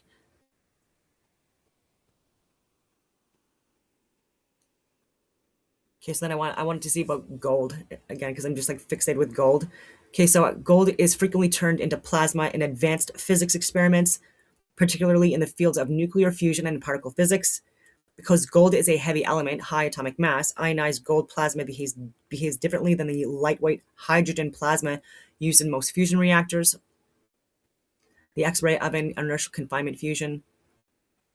So relevant to nuclear energy research discussed in relation to, in inertial confinement fusion, like the National Ignition Facility, gold plays a critical role. So you got the hologram. Scientists use a tiny hollow cylinder made of gold called a hologram. I'm probably pronouncing that wrong. So powerful lasers are fired not at the fuel itself, but at the inner walls of this gold cylinder. The lasers instantly heat the gold, turning it into a hot, dense gold plasma. The result, because gold has so many protons, atomic number 79, this gold plasma emits a massive burst of X-rays. These X-rays then crush the fuel pellet inside the cylinder, triggering fusion. Then you've got at the relativistic heavy ion collider, physicists create a primordial form of plasma using gold. The collision, they strip gold atoms of their electrons, creating gold ions, and accelerate them to 99.99% of the speed of light. The melt, when gold ions smash into each other, the energy is so intense that the protons and neutrons themselves melt. The result that creates a quark gluon plasma, a soup of free-floating quarks that mimic the state of the universe microseconds after what they're calling the Big Bang, which, as I'm saying, this was created by God or some kind of architect, engineer of this cosmos, and that there's some connection with ionized gold and the sun. Anyway, extreme ionization, nitrogen like gold. In extreme laser experiments, scientists have managed to strip gold atoms of up to 72 of their 79 electrons. This creates nitrogen like gold, a gold atom that has been ionized so violently that it has the electron structure of nitrogen, but with a massive nucleus of gold. These highly charged gold plasmas are used to test atomic physics under conditions similar to the center of the stars. I said, like the sun. Yes, exactly. The sun is the ultimate example of a natural plasma confinement system, saying that it's hydrogen plasma. So the sun is fueled by the lightest elements, hydrogen, fusing into helium. I don't know. Saying that it relies on gravity. I don't buy that. So the lab gold plasma experiments like those using the gold hologram, we use gold not as fuel, but as a tool. Gold is too heavy to fuse. It would consume energy rather than release it. Instead, its heavy nucleus makes it excellent at converting laser energy into X-rays to compress the lighter hydrogen fuel. So ionized elements are powerful emitters of radiation. In fact, almost all the information received from the universe or this cosmos comes from the radiation emitted by plasmas. So yeah, and so regardless of the mechanisms powering the sun, the plasma itself emits radiation through three primary physical processes. This is how ionized elements release energy as light, heat, X-rays, or radio waves. So you've got the ultraviolets, gamma rays, you've got the infrareds, excuse me, X-rays. So breaking radiation, this is the most common form of radiation in hot plasmas. The mechanism: in a plasma, free electrons are zooming around at incredible speeds. When a negatively charged electron flies close to a positively charged ion, like a gold or hydrogen nucleus, the electrical attraction forces the electron to swerve or slow down, break. The emission: physics dictates that any charged particle that changes speed or direction must lose energy. It sheds this energy as a photon, light radiation. The result: this produces a continuous spectrum of radiation. In extremely hot plasmas, like the gold plasma in the lab, this radiation comes out as X-rays. Magnetic radiation, cyclotron and synchrotron. I've talked about these before. Okay, so as you noted in previous questions, plasma is magnetic. When charged particles, electrons, ions, encounter a magnetic field, they don't move in straight lines. They are forced to spiral around the magnetic field lines. The spiraling motion is a constant state of acceleration. Turning is acceleration. As they spiral, centrifugal forces, they scream out radiation like a lighthouse beam. The result: if the electrons are moving near the speed of light, relativistic, this is called synchrotron radiation. This is often seen in radio frequencies and in how we map magnetic fields in space. And then you've got the recombination free bound radiation. Sometimes an ion manages to catch a free electron, pulling it back into orbit. The element briefly stops being ionized or becomes less ionized. The electron has to dump its excess kinetic energy to settle into its orbit. It releases a specific packet of energy as a photon. The result: this creates emission lines, specific colors of light that act like fingerprints. This is how we know what elements are in a distant plasma. Example, seeing the fingerprint of gold versus hydrogen. And there's even different noble gases, again, that emit different different colors of light.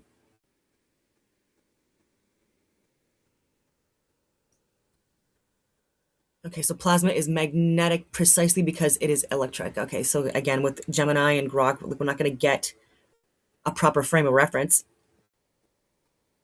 So he's talking about magnetohydrodynamics. So magnetic fields moving through fluids. So plasma is fundamentally both electric and magnetic. So conductivity: because these charged particles are free to move, plasma is an incredible conductor of electricity. Huge electrical currents can flow through plasma. In space, they are often called Brooklyn currents. Again, this is where I say that it's just like this guy that I'm starting to follow now, that's on redacted magnetism. Okay, so if you apply an external magnetic field to plasma, the charged particles are forced to spiral around the magnetic lines.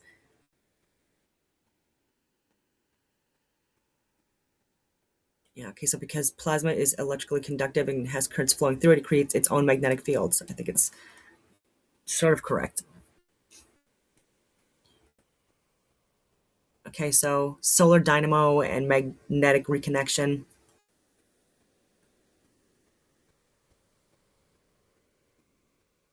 If you have a magnetic field that is moving, twisting, or changing strength, it generates an electric voltage. The sun's magnetic fields are constantly twisting and snapping, reconnecting. When these magnetic lines snap, they transfer their energy into plasma, creating massive electric currents and heat.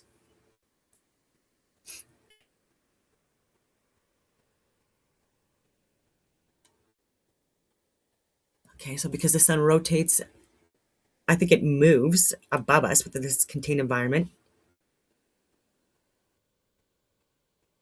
Different parts rotate at different speeds. Like we can't even prove that.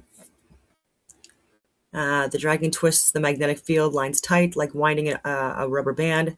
The entire sun acts as a massive self-sustaining magnetic engine. I do agree with that. This aligns with Alfvén's principles of magnetohydrodynamics, with the fluid, plasma, and the magnet are locked together. I think the sun is traveling through the ether and impacting electromagnetism. Okay, so then I was asking about sonoluminescence. Sound waves create light. It happens when a bubble inside a liquid is hit by sound, expands, and then collapses so violently that it glows. I've talked about this for years as well. I have done videos on them. Other people have done videos on them. It's called Star in a Jar. Sound waves create a low pressure area that rips the water apart, forming a tiny vacuum bubble. As the sound wave oscillates, the bubble expands and grows in size. Then there's an implosion. Sound wave switches to a high pressure. It crushes the bubble. Why it glows, plasma flash. Extreme heat as the bubble collapses, the friction and compression heat the gas inside to temperatures estimated. I don't believe that it gets to that high. So energy to strip off electrons.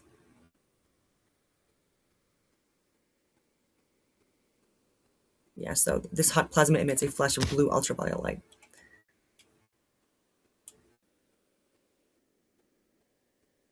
So you could make the collapse violent enough, the plasma might get hot enough to fuse hydrogen atoms just like the sun. Okay, so then I talked about sonoluminescence and the crab and snowflakes. They're calling it triboluminescence.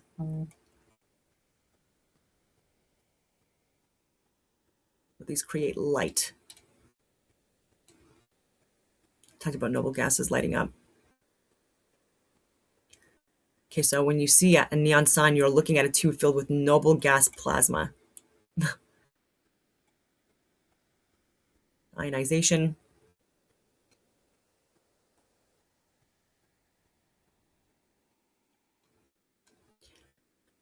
Anyway, get back to this guy. I know it's a long video. It's my birthday. Wasted. Only the little capsule. Harry, what is a 4 astronaut? We designed 7, but it's now reduced to 4. A normal mission will only have 3, traveling, right? Right. So just a little small capsules, very small. Yeah, just like a middle van size. So you know how much money wasted on fuel. So yeah. The solution is if we use anti-gravity technology. Basically, we just use real gun, just like we have the real gun. This is called a electromagnetic gun. Shooting something. Basically, we use electromagnetic propulsion. We do not consuming any chemical propellant, and we can launch them and faster and cheaper. Does Elon Musk know about this? Is he on board with your theory of this? No, actually, I only saw Elon a couple times. From audience. I never. But there's one time, like a couple months ago, Elon Musk put an Twitter post, say, "Hey, if anybody understands the nature of the universe, right?" He said, "Hey, just tell me, no matter how crazy that is, and tell me." And I did tweet it, included this chart. I said, if you understand that these 3 key points to unlocking the mystery, you will understand the nature of the universe. Never get a response, but I did get thousands of people reading his email response, and so that was. So basically, we do not have a direct line of conversation, unless someday you can make that happen. I would love to. Elon, if you're watching, pay attention to this. Maybe we can connect you guys. And he likes earth-shattering paradigms or paradigms that are earth-shattering. So maybe this could completely upend SpaceX and change things, not having to spend billions of dollars on fuel and everything. Can you imagine? Well, I've always thought, given all the UFO technology that we have, these reverse engineering of craft that we have, we're using this electromagnetic technology already. Is this the key? Is this the key here to bridge us from your research to that? Exactly, which I firmly believe. They're going to if we launch a capsule, we just need that little capsule in just like shooting a bullet, right? Yeah. Wow. Of course, you consider people's safety, right? Right. So you may stage wise something, but we can reduce this by 98% weight and effort, and use only thing you just use electricity. That's it. You do not consuming any other substance. Well, you know, some days you wake up and you think, am I gonna have my entire world turned upside down on a particular day? And Doc, you just did that. You just completely upended My goodness. you already grasp the significance. Mm-hmm. This is amazing. I've attended so many shows, okay? Taken me so many time to emphasize, to make them understand. But you know what? I finally made a group of 6 people on the we show on that show, made all of them understand. So, Clayton, I wanted to use my last minute effort to explain to you why other particles called monocharge cannot exist. And if you understand this one, I believe, and your audience, your audience may understand, then you understand that the universe is much simpler. Is that okay? Yeah, please. Let me start with that one. Okay. Please. I hope from now, I just try to use a few minutes to explain this one to you, why called monocharged particles means a negative charge or purely positive charge particle cannot exist. If I convince this one, the whole paradigm, whole universe paradigm will shift. So I'm going to use this demonstration, assuming this is an electron.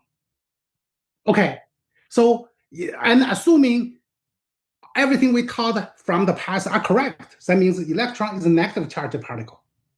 So can you imagine what happens if I hypothetically split them into halves? Clayton, give a guess. What do I get? If an electron is split in half, if an electron with a negative charge is split in half, if I split 2 fragments, then I would get a positive charge. Only 3 options. If you split an electron negative charge, get 2 positive, you violated a charge conservation. How could a charge being from negative suddenly to positive, right? This is a fundamental physics law. Right. Charge conservation. You cannot switch charge just by your smaller segments. So then you would have 2 negative charges after you split it. What? That's exactly what I expected. So now the most logical is what you just said. 2 negative fragments, right? Right. 2 negative fragments. Problems. Can you make a 2 negative charged fragment? Make it a 2 original electron. Right. What would be holding it together if they're both negative? It would make they repel. That's what the Coulomb's law says, right? Right. It would be repelling. They cannot together. They cannot. There's no way you can make them together. So that means what that means? That means electron, the negative charged particle, cannot exist in the first place. Does that make sense to you? Yes, that makes total sense. And now that when you say it, goodness, you are so intelligent.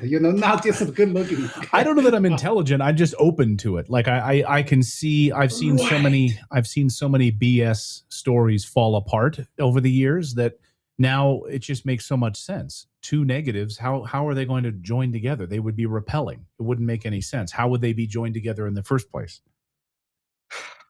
My mission is almost accomplished. And the same with a positive particle, right? See, this is exactly what I try to say. Okay, let's assume the smallest particle, either negative or positive or neutral. Can they exist? Positive violate the Coulomb's law. If a positive charged particle, you split it, you cannot make back. You violated the called Coulomb's law, lack charge repel, right? So positive particle cannot. What about negative particle? We just mentioned negative particle cannot. How about the neutral particle? Is that a possibility we have a neutral particle? does not have charge. No, I can see here you say no binding force. That makes sense. If it's neutral, what would be the energy that would even keep it together in the first place? Oh my goodness! Oh, you see? Oh, you can see the. I saw that. Yeah. I saw that there. Makes My sense. partner told me, David Gnorski, right? Told me, hey, your words are too small to see on TV. we have a big monitor here in our studio. Plus, I've read. So, I mean, that makes the most sense. You can't have a negative particle split apart that is attracted to each other. Same with a positive, and with a neutral, they cannot combine. Okay. Wow. So now the question is, what particle can only exist? A positive and negative, or dipolar, as you were pointing out, right? Exactly. Every single particle has carry both poles. And we know this particle exists because we know magnets exist. Right. Does that make sense to you? Right. Yeah, because if you flip around a magnet, the polarity repels, and if you flip it around the other way, oh my goodness! No wonder people love you. Fox and Friends. Okay, I know you were the most rational one on the intelligent. Back on Fox and Friends back in the day, yeah. Because that's how we all met you. Still, I don't even remember when did you leave. You just tell me 17, but for me, seems like I could stay there forever. Okay, so now, the most ridiculous things to me is this only logical particle, magnets, we see every day, right? And so does not include in the quantum mechanics model. Quantum mechanics have hundreds, started with like 26 basic elements, but if you put antiparticles, right, and also if you consider supersymmetry, you double the, they include every single particle except include the real existing particle. Right. They've included quarks. They've included neutrons, positrons, electrons, and they're throwing all of this in there. And it never mentioned about one particle, just a magnetic particle. So that's why quantum mechanics is fundamentally wrong. And the reason. Now I wanted to show you the reason magnetic particle is so different than all the other particles we mentioned. If you split or subdivide the magnets, what did you get? You split a magnet, of course they repel, right? Right. We get two smaller magnets. It is a self-similar geometry. Wow. This is the only particle. It's self-similar and can assemble or can subdivide without changing its physical property. That's the only particle. And it makes sense and it makes sense, a nuclear weapon with the explosion of energy. Exactly. Wow. Clayton, I did not expect that I can accomplish this in 1 hour. Okay. Well, again, it helps to be open to possibilities, and when I think about it, when I deeply think about it, I think maybe that's why I struggled with physics because it never made sense to me. As a student, you just go along with it because you just go along with them telling you electrons. This is what an atom looks like. One of my children is learning about this right now.